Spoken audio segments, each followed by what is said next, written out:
อยู่ที่ลงปองจึงเมืองอเมริกันตอนนี้ทรัมป์รัดว่าเมื่อเร็วในเมืองอิหร่านเขามีเฮียงศึกสังเยาเสียมกะเฮียงเขาก็เรียกว่าอ่อนๆเฮียงติดๆว่าเยาเลย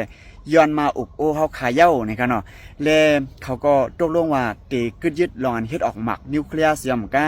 และในข่าวยามแถมหรือหึงในตีมีข่าวดีเย้านี่กันเนาะและหรือสนั่นก็อยู่ที่เมืองซาอุและดังอยู่ที่ในปันขว้างนาภาคกลางหาวเมืองเขาที่อเมริกันและดังเมืองอิสราเอลใส่หลอดๆแล้วแต่เด็กตึกอิหร่านนี่กันเนาะและสองหูข้อข่าวแน่เขาเข้ามาอัปเดตเกี่ยวกับเรื่องข่าวนอกวันนอกเมืองกันอีกหนึ่งค่ะเนาะวันมื้อนี้และวันมื้อนี้ก็ถึงมาวันที่25 3 เดือนปี2026แล้วค่ะเนาะ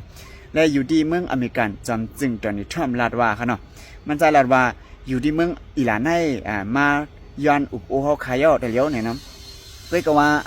เขาว่าจึงคือลาเนี่ยเขาเตรียมสิเฮ็ดยาวหมักนิวเคลียร์ในอันเป็นมันเป็นเผอเป็นพวนหูก็เลยนะได้ข่มในรัฐป้าค่ะเนาะอันอุบอเมริกันได้ค่ะนะก็ว่ามันใจได้รัดว่าอันมาอุบเขาแน่อันจะมัวจัดปาคาเมนีอีอันเป็นผู้นำเหมือขนาดค่ะเนาะที่เป็นซีก็เนี่ยมันใจอันจังลาดเนี่ยค่ะนะย้อนสังลาเนี่ยมันใจอันจังลาดเนี่ยย้อนว่าเป็นความลับเนี่ยค่ะเนาะมันก็ปิ่นกว่าปิ่นมาเรียกกะเรียกมาค่ะเนาะจำจึงโดนทรัมป์เนี่ยก็มังบอกว่าสมาติฮัมมังบอกว่าเขามายันอุบอ้วยว่าในก่อกว่ามาค่ะเนาะเลยมันก็ออกมาหลายปอกนะขณะเกี่ยวกับเรื่องนี้เลยอยู่ที่พุทธศาสนาการเมืองเขาได้ว่ามีลองหยุ่มย้ำมันใจนั่นขนาดเนาะมันใจลาดเหมือนที่เลยล่ามขัดแต่มันใจหยาบตีๆนะขนาดจำจึงตัวนี้ท่านเนี่ยเลยอยู่ที่ผู้นำเมืองอิหร่านขนาดผู้มีบุญพ่อในเมืองอิหร่านก็ออกมาลาดกำเดียวขนาดว่าเพิ่มในย้อนกับอุเบปอกเลยเข้าคากล่อมเลยอุบกันลอกไล่อันจำจึงตัวนี้ท่านลาดแน่เนี่ยมันอย่าให้ขันน้ำมันในคืนและมันใจได้ยังอ่านว่าใครขำน้ำมันในลงและมันลาลีลาดกว่ากล้วยในขณะเนาะอยู่ที่เมืองอิหร่านเขาได้ดรอปลาดขึ้นหาแห้งๆซึ่งหนังขนาดเนาะ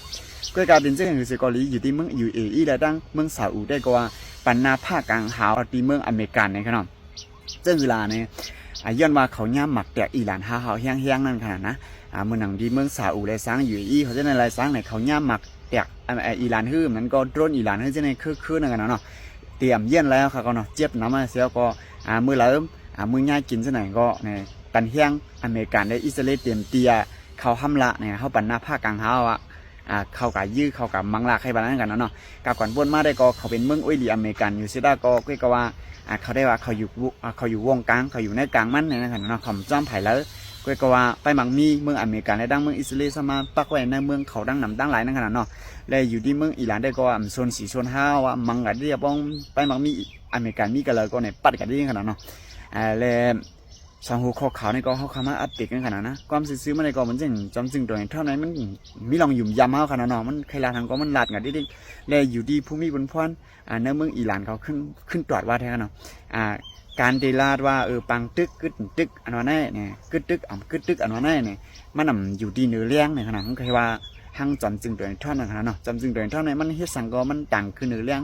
มันเต็มลิกว่ามีหนึ่งเย่อมีหนึ่งในขนาดเนาะก็อยู่ที่ IRGC ตับซึกเมืองอิหร่านเขาได้ก็ว่า